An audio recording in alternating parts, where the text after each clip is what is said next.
आखिर उत्तर प्रदेश क्यों निशाने पर है? तमाम दलों की अगर बात की जाए, क्यों आखिर उत्तर प्रदेश इतना महत्वपूर्ण है?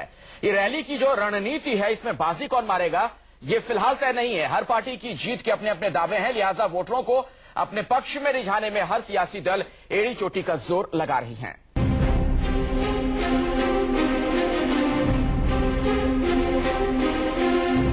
यूपी में सियासी रैलियों का चक्र सवालों के दुष्चक्र में बदल गया है। इन तीन चेहरों की टकराहट ने यूपी की सियासी धड़कनें बढ़ा दी हैं।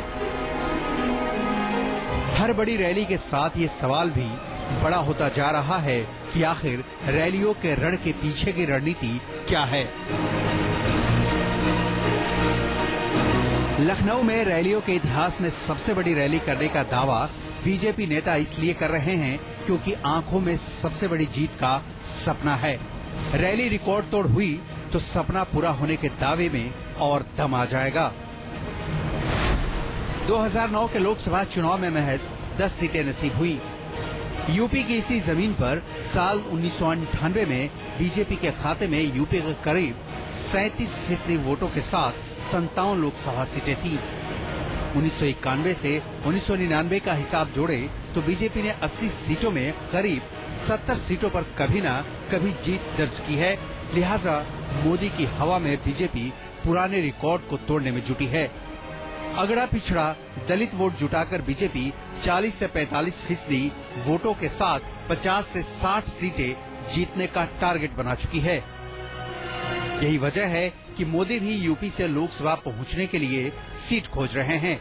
वाराणसी हो या लखनऊ या फिर कानपुर के रास्ते मोदी का रास्ता बनाने में बीजेपी जुट गई है।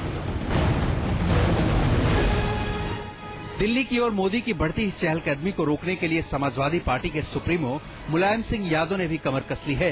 इलाहाबाद लोकसभा सीट पर 2004 से समाजवादी पार्टी का कब्जा कायम है। 2009 की 23 जीती हुई लोकसभा सीटों में इलाहाबाद, कौशाम्बी, मिर्जापुर, मछली शहर, रोबर्ट्सगंज, गाजीपुर, फतेहपुर, बांदा, बलिया समेत समाजवादी पार्टी को करीब 10 सीटों पर सफलता तो अकेले पूर्वी यूपी के इलाके से मिली। 2014 की जंग में नरेंद्र मोदी भी इसी जमीन से भारी सफलता का मंसूबा बांधने लगे हैं। लिहाजा मुलायम ने भी अपने किले का हाल चाल लेना शुरू कर दिया है। मोदी के सामने खुद की दीवार की मजबूती का जायजा लेने निकल पड़े हैं। मोदी का मंसूबा नाकाम करने में मुलायम सिंह यादव जुटे हैं तो यूपी की राजनीति ने केजरीवाल की उम्मीदें भी जगा दी हैं। भ्रष्टाचार के सवाल को शहरी निम्न और मध्य वर्ग का मुद्दा बनाकर जिस सफलता दिल्ली में हासिल की, वही सफलता वो यूपी में दोहराना चाहते हैं। लिहाजा गाजियाबाद से शुरू कर कानपुर में वो झाड़ू चलाने के लिए उनके हाथ मचल उठे हैं। यूपी की सियासी लड़ाई में रविवार को जो त्रिकोण लखनऊ, इलाहाबाद और कानपुर में सजेगा, उसका संकेत साफ है कि 80 सीटों की जंग में जो जितनी ज्यादा सीटें झटक लेगा, दिल्ली कूच का उसका रास्ता उतना ही आसान हो जाएगा।